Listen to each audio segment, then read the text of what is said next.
ఉదయం నుండి కమల మనసు ఎందుకో సందడిగా ఉంది. పుట్టినరోజన్న సంతోషం కాదు. ఈరోజు తనింటికి కృష్ణమోహన్ వస్తున్నాడు. నిద్రలేస్తూనే ఈ ఊహ ఆమెకెంతో సంతోషాన్ని, హుషారుని ఇచ్చింది. గడప మీద కూర్చుని కాఫీ తాగుతూ, అమ్మా ఈరోజు స్పెషల్ ఏమిటి? ముందు కాఫీ తాగి తలంటి పోసుకో, స్పెషల్ సంగతి తర్వాత. ఆముదం తాగినట్లు ముఖం పెట్టి, అమ్మా తలంటి వద్దమ్మా, మొన్ననే కదా పోసావు, హాయిగా స్నానం చేసి వస్తానే. నాకు తెలుసు, తలంటి అనేసరికి పసిపిల్లలా మారం చేస్తావు అంటూ జబ్బు పుచ్చుకుని పీట మీద కూలేస్తూ, లేకపోతే స్పెషల్ లేదు, ఏమీ లేదు, చారు అన్నం అంతే అనేసరికి పోసుకుంటాలే అంటూ పొట్టిగా లావుగా రింగులుగా ఉన్న జడలు విప్పింది. ఆ రోజు ఏం చేస్తున్నా కమల మనసు ఆమె స్వాధీనంలో లేదు. తలస్నానం చేసి కొత్త బట్టలు వేసుకుంది, పూలు కోసి పూజ చేసుకుంది. ఆ సమయంలో కూడా ఏకాగ్రత నిలవకపోవడం గ్రహించి నిట్టూర్చింది. తనలో ఎప్పుడూ లేనిదేదో ప్రవేశించింది. తనకే అర్థం కాని మార్పు ప్రవేశించింది. లోపల తల్లి పనిచేసుకుంటుంటే కాస్త సహాయం చేద్దామని పోయి నెయ్యి వలకబోసి చివాట్లు తిని తన గదిలోకొచ్చింది. ఏదో ఆలోచిస్తూ వరండాలో పచార్లు సాగించింది. లోపలకు పోయి మంచం మీద వాలి నవల చదవడం మొదలుపెట్టింది. కొన్ని వాక్యాలు కూడా కాకుండానే ఆమె దృష్టి అక్షరాలు చదవడం మానేసింది. చేతిలో పుస్తకం గుండెలపైకి జారిపోయింది. ఆమె మనసు ఏవేవో అద్భుత లోకాల్లోకి తేలిపోయింది. అమ్మా సాయంత్రం నా ఫ్రెండ్స్ ఇద్దరు వస్తారు, చాలా మంచివాళ్ళమ్మా వాళ్ళిద్దరూను. పావని రాదేమో కానీ ఆయన మాత్రం వస్తారమ్మా అని మళ్ళీ చెప్పింది. మధ్యాహ్నం విశ్రాంతి తీసుకోకుండా ఇల్లంతా సర్దింది. సాయంత్రం అవుతూనే సందడిస్తున్న హృదయంతో వరండాలో గులాబీ కుండీల దగ్గర 4 గార్డెన్ చైర్స్ వేసి మధ్య టీపై ఉంచింది. దానిమీద సొంపుగా ఉన్న చిన్న ఫ్లవర్ పాట్ ఉంచింది. తను కూడా లేత గులాబీ రంగు చీర కట్టి అలాంటిదే జాకెట్ వేసుకుని సింపుల్గా తయారైంది. 4 అయింది. ఒక చైర్లో కూర్చుని గేటు వంకే చూడసాగింది. గాలి సవ్వడికి కూడా పదధ్వనులను భ్రమించి ఉలిక్కి పడుతోంది. నిమిషాలు గడుస్తుంటే గుండె వేగం పెంచి కొట్టుకోసాగింది. నిర్నిమేషంగా గేట్లోకే చూస్తోంది. తల్లొచ్చి ఇంకా రాలేదా అని అడిగిపోవడం కూడా తెలియలేదు. 5 కావస్తుండగా, కమల వాళ్ళొస్తే వస్తారు, ముందు నువ్వు టిఫిన్ తినమ్మా. నిమిషానికి ఆశ క్షీణించి నిరుత్సాహంతో నీరసపడిపోయిన కమల ముఖం చూసి జాలిగా అంది తల్లి. చిన్న ఆశాభంగానికి కూడా తట్టుకోలేని కమల హృదయ సౌకుమార్యం తల్లిగా ఆమెకు తెలుసు. కమల ఆలోచిస్తూ తల్లి ముఖంలోకి చూసింది. తన నిరుత్సాహంతో అమ్మని బాధించడం భావ్యం కాదు. ఉసూరుమని తన్నుకొనొస్తున్న నిట్టూర్పును అణుచుకుని తల్లి వెంట లోపలికి వెళ్ళింది. టిఫిన్ తిన్న తర్వాత, నువ్వు పోయి వరండాలో కూర్చో, టీ తెస్తాను. నిశ్శబ్దంగా లేచొచ్చింది కమల. ఇంతవేళ మించిపోయినా తనలో ఇంకా ఆశ కదులుతుండడం కమలకి నవ్వు తెప్పించి, టీ కప్ అందిస్తూ, ఏంటే నవ్వుతున్నావు అని తను ఇంకో కుర్చీలో కూర్చుని టీ తాగుతున్న అమ్మని ఓరగా చూసింది కమల. ఆవిడ గంభీరమైన ముద్ర, అమాయకమైన ముఖం చూడగానే కమలకు మళ్లీ నవ్వొచ్చింది. ఆవిడ టీ కప్పు బలమీదుంచుతూ, ఎందుకలా పిచ్చిదేళ్ళ ఊరికే నవ్వుతావు? తోచకపోతే అలా షైరు వెళ్ళిరా, లేకపోతే ఏదైనా మంచి పుస్తకం చదువుకో. కమల తల్లి మాటలకు చకితురాలే చూసింది. ఆమె తన మనసులో కదిలే ప్రతి భావాన్ని, సంతోషాన్ని, విషాదాన్ని ఒక్క చూపులో చదివేగలదు. మరి ఏ మనస్తత్వ శాస్త్రం చదవలేదు, ఎంత పరిశీలన ఎలా వచ్చింది? అమ్మా ఇప్పుడు నాకేమీ తోచడం లేదని నీకెలా తెలిసింది? నాలో ఉన్న ప్రతి చిన్న విషయాన్ని చెప్పకుండానే నువ్వెలా గ్రహించగలవమ్మా, చెప్పవు? కమల ముద్దుగా అడిగింది. మంచి ప్రశ్నే వేశావు అంటూ నవ్వింది. నిన్ను నేను 22 సంవత్సరాల నుండి పెంచుతున్నాను, ఆ మాత్రం గ్రహించలేనా? ముందు నీకే తెలుస్తుంది. బిడ్డ ఆలోచనలు, మనసు ప్రతి తల్లికి తెలుస్తాయి. ఎంతమంది పిల్లలను చూశాను, ఈ పిల్లలాంటిదని మాత్రం ఎక్కడా చూడలేదు. కమల లేచొచ్చి తల్లి భుజం చుట్టూ లతలాంటి బాహువులు పెనవేసింది. ఉయ్యాల ఊగుతూ గోముగా, ఏమ్మా ఎప్పుడు అలాగే తిడతావు, నేను మంచి పిల్లని కానా? చాలా మంచి పిల్లవే, చిన్నప్పుడు ఎలా ఉన్నావో ఇప్పుడు అలాగే ఉన్నావు. ఆవిడ మెడ చుట్టూ పెనవేసుకున్న కమల చేతుల్ని విడిపించుకునే ప్రయత్నం చేస్తూ, ఎలా బ్రతుకుతావో ఏమిటో, ఏమీ మారలేదు. వయసు వచ్చిందన్న మాటే గాని పసితనం పోలేదు. కమల తల్లి మీద ఉయ్యాలోగడం మానేసి ముందుకొచ్చి, ఎప్పుడూ మారలేదంటావు? చిన్నప్పుడు ఎంత ఉండేదాన్ని, ఇప్పుడు ఎంతయ్యానో చూడు, 5 అడుగులు దాటిపోయాను. మా ఆఫీసులో ఆడవాళ్లలోకి నేనే ఎత్తు తెలుసా? ఎంతలోనే ఆఫీసు గుర్తొచ్చి ఆమె మనసు చిన్నబోయింది. అమ్మ ప్రయత్నించి మరిపించాలని కబుర్లోకి దించింది. చివరికి అక్కడికే వెళ్ళాగింది. ఇంకల్లరి చాలు గాని అలా కాసేపు షైర్కెళ్ళరా అన్నట్లు వెళ్ళొచ్చేటప్పుడు ఆలు తీసుకురా, బుట్ట తీసుకువెళ్ళు, త్వరగా రా, ఈలోగా వంట చేస్తాను. మార్కెట్లో కూరగాయలు బేరం చేస్తున్న ఎవరినో చూసి కృష్ణమోహన్ అనుకుని త్వరగా 2 అడుగులు వేసింది. ఇంతలో అతను ఇటు తిరిగాడు. ఛీ, ఎవరో అని సిగ్గుపడుతూ ముఖం తిప్పేసుకుంది. తక్షణం వెళ్లి కృష్ణమోహన్ని చూడాలి అన్నంత ఆరాటం కలిగింది. చెలరేగిపోతున్న ఆలోచనలు అరికట్టలేక రాత్రంతా ఏదో నవల చదువుతూ గడిపింది. చివరికి ఎప్పుడో అలసిపోయి నిద్రపోయింది. గుండెల మీద పడున్న పుస్తకం తీసి బళ్ళున వెలుగుతున్న లైటు తీసేసి వెళ్ళింది తల్లి. మిస్ కమల, ఈ లెటర్ కాస్త టైప్ చేసిస్తారా? కృష్ణమోహన్ గొంతు వినగానే ఆమె అంతరంగం త్రుళ్ళిపడింది. నిన్న రాలేదేం అని అడిగితే, ఎందుకు అడగడం, ఏదో కారణం చెప్తాడు. మహా అయితే సారీ అంటాడు. తనక కారణాలు సారీలు ఎందుకు? తను పిలిచినందుకైనా రాలేకపోయాడు. కోపం, అభిమానం, నిస్సహాయత వెలువలా ఆక్రమించుకున్నాయి. మారు మాట్లాడకుండా టైపు చేయవలసిన కాగితం అందుకుంది. కృష్ణమోహన్ తన సీట్లోకి వెళ్ళిపోయాడు. అతని నిండు వ్యక్తిత్వాన్ని, సుందరమైన నిర్మల ప్రవృత్తిని సూచిస్తున్న అక్షరాలు పదే పదే చదివింది. టైప్ చేసిన మెటీరియల్ కోసం కొబురంపేసరికి ఆలోచనలాపి త్వరగా టైప్ చేసి పంపేసింది. మెటీరియల్ చదువుతూ కృష్ణమోహన్ 2 సార్లు కమల ముఖం వంక పరిశీలనగా చూశాడు. మౌనంగా దాన్ని అలా ఉంచేసి తను స్వయంగా తిరిగి టైప్ చేసుకున్నాడు. ఎందుకలా చేసుకున్నాడో తెలుసుకోవాలని అతడు సీట్లో లేని సమయంలో వెళ్ళి చూసింది. చాలా చోట్ల అండర్లైన్ చేసుంది. తప్పులు చేస్తే మళ్ళీ తనకే పంపించచ్చుగా, గొప్పగా తనే స్వయంగా చేసుకోకపోతే. ఇంతలోనే కృష్ణమోహన్ మేనేజర్ రూమ్లోంచి వచ్చాడు. కమల తన సీటు దగ్గర నిలబడి చదువుతూ ఉండడం చూసి, నెవర్ మైండ్, మీరు తప్పులు కొట్టడం ఇది మొదటిసారి నాకు తెలిసినంతవరకు. కమల తనని కాదన్నట్లుగా మూతి అదో రకంగా ముడిచి, మళ్ళీ ప్రశంసలు కూడా ఎందుకో, తప్పులు చేస్తున్నావని నిరూపిస్తూనే అనుకుని వెళ్ళిపోయింది అక్కడి నుంచి. జరుగుతున్నది వేడుకగా చూస్తూ నవ్వుకుంటున్న పావని దగ్గరకు వచ్చి చెవిలో, పాపం బుల్వర్కర్ పరధ్యానంలో పడినట్లుంది అని గొణిగింది సంధ్య. ఇంతలో, పావనమ్మ, అయ్యగారు పిలుస్తున్నారు అంటూ బంట్రోతొచ్చి చెప్పాడు. పావని ముందు తనని కాదనుకుంది. వాడు మళ్ళీ అదే మాట చెప్పేసరికి కంగారు పడిపోతూ లేచి నుంచింది. నన్నా, ఎందుకు అని మనసులో గాబరా పడిపోతూ మేనేజర్ రావు రూంలోకి నడిచింది. లోపల రివాల్వింగ్ చైర్లో కూర్చునున్నాడు. గుండెలో కూడదీసుకుంటూ అపరాధిలా తలదించుకుని ఎదురుగా నిలబడింది. Take your seat. లోతుగా నిదానంగా ఉన్న స్వరాన్ని బట్టి చెప్పబోయే విషయం, మనస్తత్వం తెలుసుకోవడం సాధ్యం కావడం లేదు. పావని కుర్చీకి చివరగా అంచున కూర్చుంది. ఊరికే అలా కళ్ళు దించుకుని నున్నగా కాంతిగా ఉన్న టేబుల్ టాప్ని చూస్తూ కూర్చుంది. ఈయన తననెందుకు పిలిచినట్లు ఏం మాట్లాడకుండా అలా మౌనంగా కూర్చుంటారేం? ఇంతలో ఆయన తన వైపు తిరిగి, చూడండి మిస్ పావని. తనలోని సంచలనాన్ని కళ్లలో స్పష్టపరచకుండా ఉండాలని ప్రయత్నిస్తూ కొద్దిగా తలెత్తి అటు చూసింది పావని. ఆయన ముఖముద్ర చాలా ప్రశాంతంగా ఉంది. దృష్టి ప్రసన్నంగా నవ్వుతూ చూస్తున్నట్లుంది. ఆయన ఒక టైపు కాగితం తన ముందుంచుతూ, ఇది చూడండి, ఇది చాలా అర్జెంటుగా పంపవలసిన లెటర్. విషయానికొచ్చేసరికి ఆయన గొంతు గంభీరంగా, కఠినంగా ధ్వనించింది. కంపిత హస్తంతో దాన్ని అందుకుని చూసి నిశ్చేష్టురాలైంది. ఆ రోజు సంధ్య తను పనిచేస్తుంటే చిత్రం చూపిస్తానని మధ్యలో లాక్కెళ్ళిన రోజు తనెంత వెతికినా కనిపించిన లెటర్ అది. పావని చటుక్కున విస్ఫారిత నేత్రాలతో ఆయన వంక చూసి ఏదో చెప్పాలని ప్రయత్నించింది. ఇంత ముఖ్యమైన లెటర్ మిస్ అయితే మీకు చీమ కుట్టినట్లయినా లేదు. 10 రోజులైనా ఈ ఉత్తరం కనిపించడం లేదని మీ సెక్షన్ హెడ్కి గాని నాకు గాని ఎందుకు తెలియజేయలేదు? మరిచిపోయాను అంది ఎలాగో వణికిపోతున్న గొంతుతో. ఆ మరిచిపోవడం అన్న మాట తప్ప ఇంకోటేమైనా చెప్పగలిగితే బాగుండు. కానీ తను నిజంగా మరిచిపోయింది. ఆ రోజు చాలాసేపు వెతికి వెళ్ళిపోయింది. తర్వాత ఆ కాగితం సంగతి గుర్తేలేదు. ఇక ఏ కారణం కల్పించి చెప్పగలదు? గుండని గ్లాసు పేపర్ వేటు గిరగరా చేత్తో తిప్పుతూ ఆయన సూటిగా పావని ముఖంలోకి చూశాడు. మరిచిపోయారా? విధి నిర్వహణలో మరుపు, అలక్ష్యం కూడదని తెలీదు? పావని ఎర్రబడిపోతున్న ముఖం దించుకుంది. ఈ విషయం మాకు కంప్లైంట్ వచ్చింది. ఇప్పుడేం చేయాలి? Very serious matter. ఇందుకనే టెంపరీ ఉద్యోగులను తీసుకోకూడదంటారు. వాళ్ళకి పని తెలీదు, బాధ్యత తెలీదు, పనిలోని సీరియస్నెస్ తెలీదు. దీనికి మీ సంజేషి ఏమిటి? మాట్లాడరేం? చిక్కని చీకట్లో మిలమిల్లాడుతున్న జంట తారల వంటి కళ్ళెత్తి త్రుటికాలం ఆయన వంక చూసింది. మెల్లగా గొంతు పెగల్చుకుని, సార్ క్షమించండి, ఇక ముందు. ఓకే అని ఆయన దీర్ఘంగా నిట్టూర్చాడు. ఈ ఉత్తరం నా దగ్గరికి ఎలా వచ్చిందో తెలుసా? మీతో కలిసి పనిచేసిన వారే ఆ రోజు నాకు తెచ్చిచ్చారు. ఇది మీకే ఇవ్వచ్చు. మీ మేలు కోరేవారైతే నాకివ్వడంలో వారి ఉద్దేశం వేరు. పావని ఆ మాటలు వింటూ మరింత దిగ్భ్రాంతి చెందింది. ఎవరు వాళ్ళు?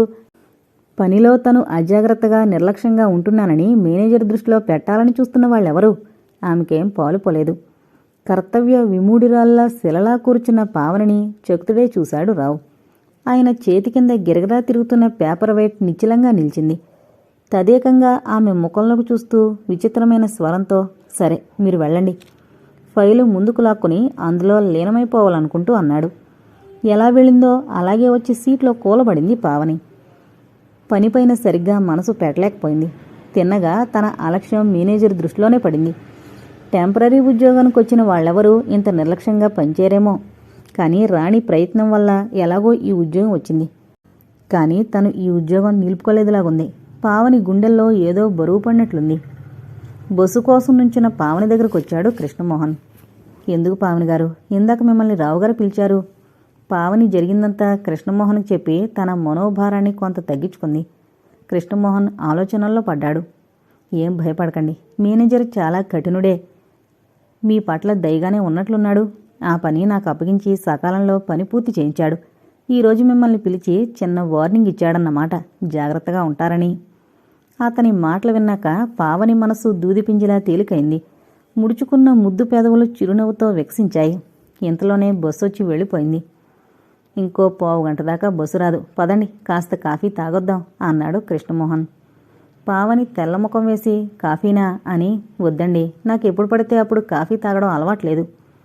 నిజానికి కాఫీ తాగితే బాగుండని తనకు ఉంది మనసులో. కానీ పర్సులో బస్సు ఛార్జీ మాత్రమే ఉంది. పైగా ఇద్దరికి కాఫీ అతని చేతిప్పిస్తే బాగుండదు. ఈ మగవాళ్ళు ముందు స్నేహం స్నేహం అంటూ ఖర్చు పెట్టి తర్వాత లోకు చేస్తారు. కృష్ణమోహన్ ఆమె ఆలోచనను పసిగట్టినట్లు చిరుగా నవ్వుతూ ఏదో చెప్పబోయాడు. కానీ ఇంతలోనే కమలొచ్చింది. తనను రక్షించడానికే కమలొచ్చిందని సంతోషించింది పావని. ముగ్గురు ఏదో మాట్లాడుకుంటూ బస్ కోసం చూస్తూ నిల్చున్నారు. ముందు పావని వెళ్లే బస్సు వచ్చింది. పావని ఇద్దరికీ గుడ్ ఈవినింగ్ చెప్పి బస్సు ఎక్కింది. కృష్ణమోహన్ ముఖం ఒక్కసారిగా చిన్నబోయింది. ఇక ఆ బస్టాప్లో నిల్చోవాలనిపించలేదు. ఏంటో ఈ బస్సులు ఎప్పుడూ ఆలస్యమే అని విసుక్కున్నాడు. కమల మెల్లగా నవ్వుకుంది. ఎంత ఆలస్యంగా వస్తే అంత మంచిది. కమల తనలో తాను మళ్లీ నవ్వుకుంది. కృష్ణమోహన్ ఒక్కసారి విసుగుదలతో చిందులు తొక్కుతుంటే కమల హృదయం అతని సన్నిధిలోని ప్రశాంతతను ఆస్వాదిస్తోంది. ఏదైనా మాట్లాడాలనుకుంది. ఏం మాట్లాడాలో తోచలేదు. అతడు విసుగ్గా వాచి చూసుకున్నాడు. కొంప మునిగిపోయినట్లొచ్చేసింది కమలెక్కవలసిన బస్సు. నన్నింకో బస్సులో వెళ్ళమంటారా? మీ బస్సు ఇంకా రాలేదు ఒక్కరు. కృష్ణమోహన్ పక్కున నవ్వాడు. తీర్చిదిద్దినట్లున్న పొలి వరుస నవ్వుతుంటే బుగ్గల్లో చిరు గుంటా చూసి కమల సిగ్గుపడింది. నాకు తోడా మీరు? వెళ్ళండి వెళ్ళండి, బస్సు కదులుతోంది. బస్సులో సీట్ లేకుంటే బాగుండు అనుకుంది. కానీ ఎరిగిన కండక్టరు రండమ్మా అని జనాన్ని తప్పిస్తూ చోటు చూపించాడు లోపలికి. వస్తానండి అని చెప్పి బస్సు ఎక్కింది కమల. బస్టాప్లో ఒంటరిగా నిలబడున్న అతన్ని వెనక మిర్రర్లోంచి చూసి దీర్ఘంగా నిట్టూర్చింది. అప్పటిదాకా సందడిగా పరవళ్లు తొక్కిన ఆమె మనసులో శూన్యం ఆవరించుకున్నట్లయింది. అతడు తనని పట్టించుకోవడం లేదని స్పష్టంగా తెలుస్తూనే ఉంది. కానీ తన మనస్సెప్పుడూ అతని వైపే సాగుతోంది. అలాని అతని దృష్టిని తన వైపు ఆకర్షింపజేసుకునే శక్తి తనకు లేదు. ఆనాడు మధ్యాహ్నం లంచ్ టైంలో రాణి వచ్చింది పావని సెక్షన్కి. ఏంటి, కాఫీ కూడా లేవకుండా చేసేస్తున్నావు పని అంది ఎగతాళిగా. పావని మెల్లగా నవ్వింది. ఏంటిలా వచ్చావు? నీ టిఫిన్ పూర్తయిందా? అని ఎదురుగా కుర్చీలాక్కుని కూర్చుంది రాణి. పావని, నాకు సెక్షన్ హెడ్గా ప్రమోషన్ వచ్చింది. సాయంత్రం 6 గంటలకి పార్టీ ఇస్తున్నాను. నువ్వు తప్పక రావాలి. ఎవరూ రారులే, 2-3 ముఖ్యులే మా సెక్షన్లో వాళ్ళు. పావని కంగ్రాట్స్ చెప్పి, అలాగే, కానీ ఈ సాయంత్రమే అంటున్నావు, అమ్మకి చెప్పలేదు, కంగారు పడుతుంది ఆలస్యమైతే. ఏం ఆలస్యం కాదులే, మరి నేను వెళుతూ ఇక్కడికి వచ్చి నేను తీసుకువెళతాను, ఇక్కడే ఉండు సాయంత్రం. రాణి మాటను తోసేయలేకపోయింది పావని. పావనిని ఒక సమస్య పీడించసాగింది. ఈ నెలాఖరుతో తనని టెర్మినేట్ చేస్తారు. మిసెస్ మోహన్ 1 నుండి ఆఫీస్కొస్తుంది. ఆవిడ డ్యూటీలో చేరితే తనకు ఉద్వాసనే. తర్వాత తనేం చెయ్యాలి? వీలుంటే రాణితో ఈ విషయం మాట్లాడాలి. ఆమెకు పెద్ద పెద్ద వాళ్లతో పరిచయాలున్నాయి. తను ఉద్యోగం చేయడం వల్ల ఇంట్లో కాస్త వెలుగొచ్చింది. 2 పూట్లా కాస్త తిండి తినగలుగుతున్నారు. తన జీతం తను ఖర్చు పెట్టుకోవడానికి కాదని ఎప్పుడో తెలుసుకుంది. అందువల్ల కొత్త చీరలు కొనుక్కోలేకపోతున్నానని, తన అవసరాలు సమకూర్చుకోలేకపోతున్నానని బాధపడ్డం మానేసింది. ఇంట్లో పసివాళ్ల కళ్లల్లో కనిపిస్తున్న కాంతి ఆమెకెంతో బలాన్నిస్తోంది. అమ్మ నిట్టూర్పుల్లో భారం తీరిన తృప్తి ముఖంలో ఇప్పుడిప్పుడే నెలకొంటున్న ప్రశాంతత పావనికెంతో తృప్తినిస్తోంది. దానికోసం ఎంతైనా శ్రమపడాలనిపిస్తోంది. నిజంగా అమ్మ ముఖంలో చిరునవ్వు వెలుగు చూసి ఎంతకాలమైంది. జీవన సమరంలో పడి కొట్టుమిట్టాడుతూ ఆవిడ నవ్వు అనే పదమే మరిచిపోయింది. ఇప్పుడు ఇంట్లో కూడా కోపతాపాలు చిరుబురులు తగ్గి శాంతియుతంగా ఉంటోంది. తన ఉద్యోగం పోతే మళ్ళీ యథాస్థితికి వచ్చేస్తుందా సంసారం. సాయంత్రం 5 గంటలకు ఇంకా ముందే రాణి వచ్చేసింది పద అంటూ. పావని తన బల్ల సర్దుకుని హెడ్తో చెప్పి బయటకొచ్చింది. రాణి వెంట వెళ్ళిపోతున్న పావనిని కృష్ణమోహన్ వింతగా చూశాడు. పావని రాణి కలిసి ఎక్కడికి వెళుతున్నారు? ఏదైనా పనుందేమో. పావని వెళ్ళిపోయాక అతనికేమీ పని చేయబుద్ధి కాలేదు. ఖాళీగా ఉన్న ఆమె సీటు వంక చూస్తూ కూర్చున్నాడు. ఒక్కసారిగా అక్కడ అంతవరకు ప్రవహిస్తున్న చైతన్య స్రవంతి ఇంకిపోయినట్లు అనిపించింది. లేచి వరండాలోకి వెళ్లి సిగరెట్ ముట్టించాడు. ప్రతి క్షణం ఎప్పటికప్పుడు తన మనసులోని మాట వెంటనే ఆమెకు చెప్పేయాలన్నంత ఉద్రేకం వస్తుంది. అలా చేస్తే తను అనవసరంగా తొందరపడినట్లవుతుందేమోనని ఇంకో ఆలోచన వచ్చి ఊరుకుంటున్నాడు. 4:30కే పనులు కట్టిబెట్టి కొందరు ఫ్రెండ్స్తో హస్కు వేసి కూర్చున్నారు. సంధ్య గంట నుండి తన పక్క సీటు కొరుకుతో కబుర్లలో మునిగిపోయింది. తన అందచందాలతో చొలోక్తులతో సరస సల్లాపాలతో ఎదుటివారిని ఆకట్టుకోగలననుకుంటుంది. కానీ ఆమె మితిమీరిన షోకు అతి ధోరణి ఎదుటివారికి ఇబ్బెట్టును కలిగిస్తాయి. కొత్తగా 2 రోజుల క్రితం క్లర్కుగా చేరిన గోపాల్ ఆమె ధోరణికి కంగారు పడిపోతున్నాడు. సెక్షన్ హెడ్ కూడా ఆమెనేమీ అనడం లేదు. పని సాగకుండా తెగ డిస్టర్బ్ చేస్తోంది. చివరికి ఆమె మాటలు వినడం మానేసి ఫైల్లో తలదూర్చుకుని తన పని తాను చేసుకుంటూ మధ్య మధ్య ఆ ఊ అని మాత్రం అంటున్నాడు. సిగరెట్ విసిరేసి మళ్లీ లోపలికొచ్చాడు కృష్ణమోహన్. అతని సీట్లోని అలికిడి గ్రహించి కమల ఒకసారి అతని వంక చూసింది. కమల మంచి సిన్సియర్ వర్కర్. ఉదయం వచ్చిన దగ్గర నుంచి సాయంత్రం దాకా ఏదో పనిచేస్తూనే ఉంటుంది. ఎవరితోనూ ఎక్కువగా మాట్లాడదు. కాస్త తీరిక దొరికితే ఏదైనా పుస్తకం చదువుతూ ఉంటుంది. ఆమెలోని ఈ సుగుణాన్ని అందరూ మెచ్చుకుంటారు, కృష్ణమోహన్ కూడా. నిజానికి పనిలో ఆమె అతన్ని తను ఆదర్శంగా తీసుకుంది. పార్టీకి రాణి సెక్షన్లో వాళ్ళంతా వచ్చారు. తిన్నగా ఆఫీసు నుండి ట్యాక్సీల్లో హోటల్కి వెళ్ళిపోయారు. పావని అందరి ముందు చిన్నతనంగా ఫీల్ అవుతోంది. చేయి కడుక్కునే నెపంతో షింకు దగ్గరికి వెళ్లి గోడనున్న అద్దంలో తన అవతారం ఒకసారి చూసుకుంది. ముఖం జిడ్డోడుతోంది. వెంట్రుకలు రేగున్నాయి. ఇక బట్టల సంగతి చెప్పనేక్కర్లేదు. కర్చీఫ్ తడిపి ముఖం తుడుచుకుంది. సంధ్య, రాణి వాళ్ళు ఎప్పుడూ ఎంత ఫ్రెష్గా ఉంటారో. ఎక్కడికైనా వెళ్లేటప్పుడు ప్రత్యేకించి అలంకరించుకోవాల్సిన అవసరం వాళ్ళకి ఉండనే ఉండదు. మధ్యాహ్నం లంచ్ టైంలో రిఫ్రెషింగ్ రూమ్లో చక్కగా తయారై ఫ్రెష్గా వస్తారు సీట్లోకి. తను అసలు ఎప్పుడో గాని ఆ రూమ్ వైపే వెళ్లదు. ఎందుకో భయం, ఏమైనా అనుకుంటారని. ఆమె తిరిగి హాల్లోకి వచ్చేసరికి అందరూ బారులుగా కూర్చునున్నారు. సర్వర్సు స్వీట్సు అందమైన ప్లేట్లలో ఉంచి అందరి ముందు ఉంచుతున్నారు. రాణి పావని చేయి పట్టి తన పక్కన కూర్చోబెట్టుకుంది. చాలామంది పావని పరిచయం లేనివారు ఆమె వంక విస్మయంగా చూస్తున్నారు. రాణి అప్పటికే కొందరికి పావనిని తన ఫ్రెండ్గా కంపెనీలో టెంపరరీ క్లర్కుగా పరిచయం చేసింది. పావని ఎవరి వంక తలెత్తి చూడలేకపోతోంది. ఎవరూ తనని గమనించకూడదన్నట్లు రాణి పక్కన ఒదిగి కూర్చుంది. ఏదో కదుకుతోంది. వాళ్లు విసురుకుంటున్న నవ్వులు చలోక్తులు ఆమెకు మరీ ఇబ్బందిని కలిగిస్తున్నాయి. ఎలాగో పార్టీ పూర్తయ్యే వరకు ముళ్ల మీద కూర్చున్నట్లు కూర్చుంది. ఒక్కొక్కళ్ళు ముగించి లేస్తుంటే అమ్మయ్య అనుకుంది. అందరూ లేచాక తను కదులుతూ అనుకోకుండా ఎదురుగా చూసి పక్కలో బాంబు పడినట్లు అదిరిపడింది. సునిశితంగా తనను గమనిస్తున్న పొదునైన చూపులు. ఒక్కసారిగా పావని గుండెల్లోంచి వణుకు పుట్టి ఆపాదమస్తకం జల్దరించింది. విపరీతమైన అలజడితో తడబడిపోయిన కళ్ళు చటుక్కున విశాలమైన రెప్పల కింద దాచేసింది. ముఖమంతా ఆవిరి కమ్మినట్లు చెమట పట్టింది. ఈ సన్నివేశాన్ని ఎదుర్కొనే శక్తి కోసం ప్రయత్నిస్తుంటే రావు నిండు పెదవుల చివర్లో దరహాసరేఖ మెరిసి మాయమైంది. మరుక్షణం అతడు లేచి తన మిత్రులతో కలిసిపోయాడు. అందరి దగ్గర సెలవు తీసుకుని రాణి పావని బయటకొచ్చారు. పార్టీ ఎలాగుంది అంది తన సహజ ధోరణిలో. పావని నిర్లిప్తంగా చూసి చాలా బాగుంది, చాలామంది వచ్చారు. రాణి, వాళ్ళంతా మీ సెక్షన్ వాళ్లేనా? డబ్బు చాలా ఖర్చే ఉంటుంది కదూ? అయ్యింది మరి. ఇలాంటి అరుదైన శుభ సందర్భాల్లో ఖర్చుకు వెనకాడడం నాకు ఇష్టం ఉండదు. అందులో నా బయట ఫ్రెండ్స్ ఉన్నారు. రాణి, ఇంటికి త్వరగా వెళ్ళాలి. అమ్మ కంగారు పడుతుంది. వెళదాం, మా బాసుని దింపి కారు వస్తుంది. నిన్ను మీ ఇంటి దగ్గర దింపి నేను వెళతాను. కంగారు పడుకు చిట్టి తల్లి అంది రాణి ఎగతాళిగా. అప్పటికి 8 గంటలు కావస్తోంది. వీధి దీపాల దేదీప్యమైన కాంతిలో నగరం ఇంకా పగలనే వెలుగులోనే ఉన్నట్లుంది. చీకటి పడిన భావనే రావడం లేదు. దీపాల వెలుగులో రాణి ముఖవంక చూసింది. ఆమె ముఖంలో సంతృప్తి దీప్తుంది. జీవితంలోని నిండుతనాన్ని అనుభవిస్తున్న ధీమా దర్జా ఉన్నాయి. పావని నిట్టూర్చింది మనసులో. అలాంటి నిండు జీవితం ఎప్పటికైనా అందుకోగలదా తను? రాణికి తన ఉద్యోగ విషయం చెప్పాలనుకుంది. ఇంతలోనే కారొచ్చింది. ఇద్దరూ వెనక సీట్లో కూర్చున్నారు. రాణి ఏమేమో కబుర్లు చెప్తూనే ఉంది.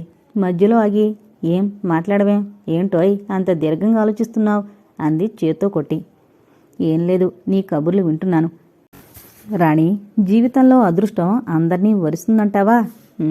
అంది నిరాశ నిండిన గొంతుతో. రాణి నవ్వి, అదృష్టం దురదృష్టం అనేవి లేవని నా నమ్మకం. మానవుని విజయం అదృష్టం, పరాజయం దురదృష్టం వాళ్ళ కృషిని బట్టి ఉంటాయి. నిరంతర కృషి, పరిశ్రమ, పట్టుదల ఉంటే అదృష్టం నీ పరంగా అతి తేలిగ్గా వరుస్తుంది. రోజులు గడుస్తున్న కొద్దీ పావనిలో దిగులు పెరిగిపోతోంది. ఈ ఉద్యోగమేదో శాశ్వతమన్న భావన తల్లికొన్నట్లుంది. ఆవిడ తనను మునుపటి అనురాగంతో చూస్తోంది. ఈ అనురాగం స్వార్థంతో కూడిందని తననలేదు. సంపాదించి పెడుతోందని తెచ్చిపెట్టుకున్న ప్రేమ అని అనలేదు. కుటుంబం కోసం, మగవాడికి పట్టని కుటుంబం కోసం ఇంకా టైం ఉందిగా, తర్వాత చూసుకోవచ్చులే అని తాసరేం చేసింది. పావని ఉసూరుమంటూ వచ్చి గార్డెన్లో చెట్టు కింద కూలబడింది. ఒక్కసారి మెదడంతా ముద్దుబారిపోయినట్లయింది. విమూడిరాలిలా చెట్టు మానుకు ఆనుకొని పైకి విరగబూసిన పూలగుత్తుల్ని నిర్నిమేషంగా చూస్తూ కూర్చుంది. అంత దూరం నుండి కృష్ణమోహన్ ఆమెను చూశాడు. ఆ రోజు పావని ఎర్రని పట్టుచీర కట్టుకుంది. అంచులు చిరిగిన పాత చీరకు అమ్మ రంగురంగుల బట్టతో చెక్సులా బోర్డర్ కుట్టింది. కాస్త వదులుగా ఉన్న ఎరుపు రంగు జాకెట్లో ఆమె మరీ సుకుమారంగా కనిపిస్తోంది. కొట్టొచ్చినట్లుండే ఆమె పాలరంగు వంటికి ఆ దుస్తులు చక్కని కళాత్మకమైన బ్యాక్గ్రౌండ్లా అమరాయి. నిడుపాటి జడ గుండెల మీద నుంచి జారి వయ్యారాలు పోతూ ఒడిలో వాలుంది. ఆమె ఏకాగ్రతను భంగపరచడం ఇష్టం లేక అలాగే ఉండిపోయాడు. క్షణక్షణం నిత్య నూతనంగా వింతగొలిపే ఆ అందాల బొమ్మను ఎన్నిసార్లు చూసినా అతనికి తనివి తీరడం లేదు. ఆమె ప్రతి భంగిమ గొప్ప నృత్య కళాభివేశంలా కనిపిస్తోంది. ఆమె మాట రాగాల పాటగా తోస్తోంది. చూపులు విరితూపుల్లా హృదయాన్నే సూటిగా తాకుతాయి. ఆమె సందర్శనమే ఇంత మధురంగా ఉంటే ఆమె తోటి చెలిమి ఇంకెంత తీయగా ఉంటుందో. లంచ్ తీసుకుని ఒక్కొక్కరు తమ సీట్లలోకి పోతున్నారు. కానీ పావని కదలక చిత్రసదృశ్యంగా అలాగే కూర్చునుంది. కృష్ణమోహన్ తను సెక్షన్లోకి నడుస్తూ పావని ఎదుటాగి, లంచ్ టైం దాటింది, సెక్షన్కి రారు అన్నాడు మృదువుగా. ఆ మృదుత్వంలో ఆమె ధ్యానం భంగం కావించినందుకు రావంత అర్థింపు కూడా ఉంది. పావని అంటూ ఉలికి పడింది. అనుకోని పలకరింపుకు తడబడి ఆలోచన అలల నుండి బయటకొస్తూ అతని వంక అలా చూసి అంతలోనే తెలివి తెచ్చుకుని వస్తున్నా అంటూ చిరుగా నవ్వింది. రవ్వంత నవ్వుకి విచ్చుకున్న పగడాల పెదవి కాంతిహాస కాంతిలో ప్రతిఫలించి ఒక కమనీయ భావాన్ని రగిలించి విహ్వల చిత్తుణ్ణి గావించింది. కృష్ణమోహన్ తల విదిలించి త్వరగా ముందుకు నడిచాడు. అతని గుండెల్లోంచి ఒక బరువైన నిశ్వాసం దీర్ఘంగా వెలువడింది.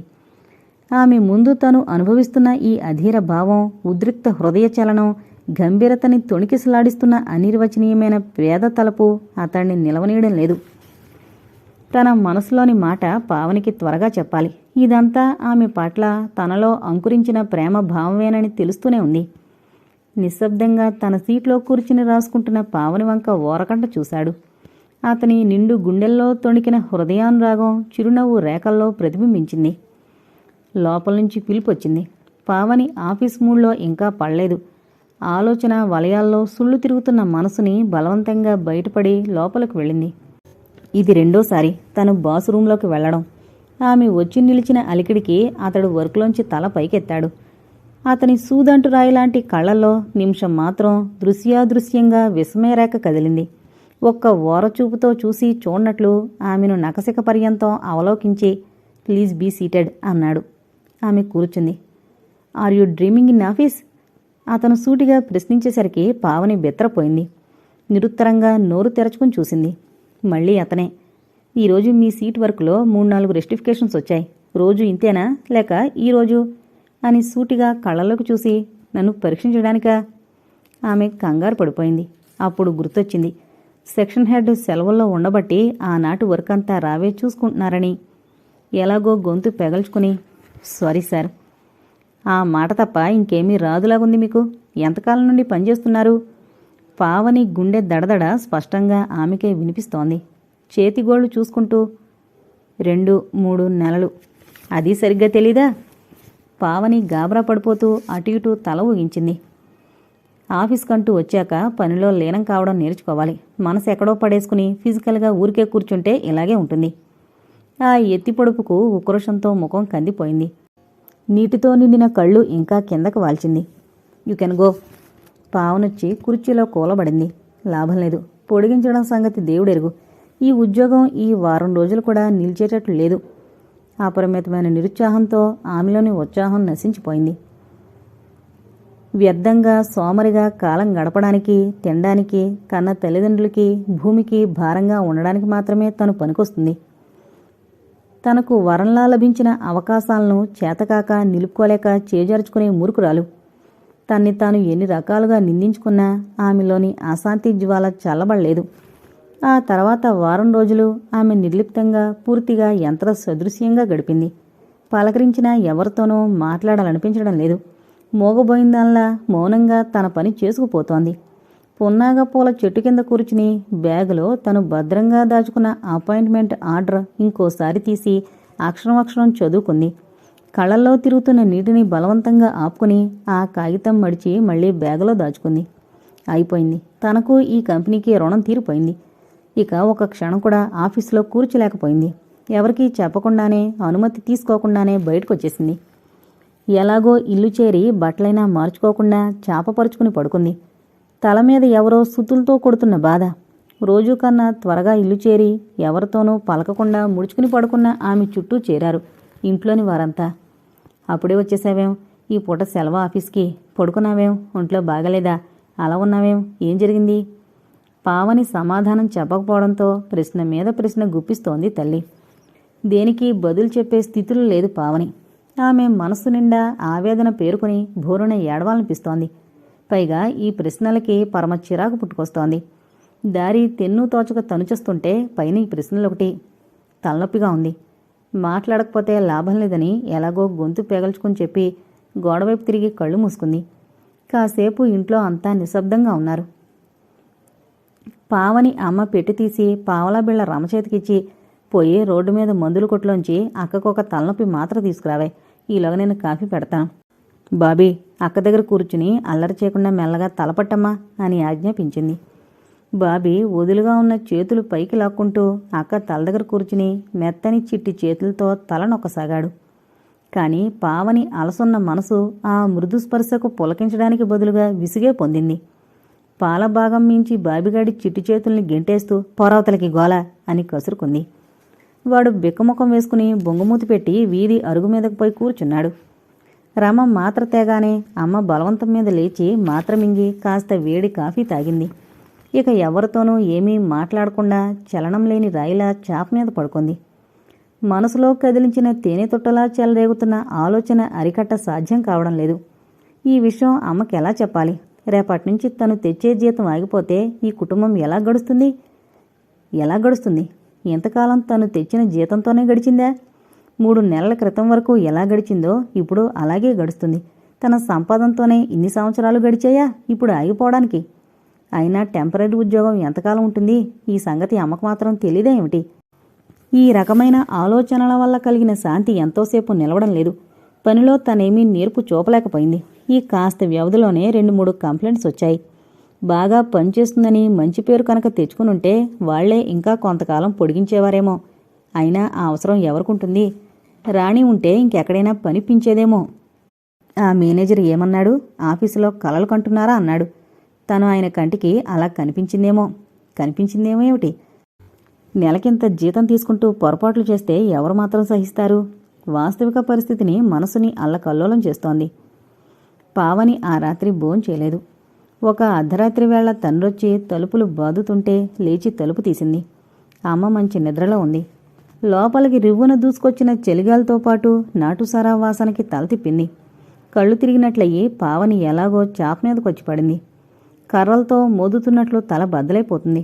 గుండెల్లో ఏంటి భగభగా మంట? పావని మూలుగుతూ అశాంతిగా అటు ఇటూ పొర్లింది. కణతలు అదిరిపోతున్నాయి. పాత ఓణి ఒకటి చించి తలకి చుట్టూ గట్టిగా కట్టుకుంది. బాధను పళ్ల బిగువున అణిచి ఎలాగో నిద్ర పట్టించుకోవడానికి ప్రయత్నించింది.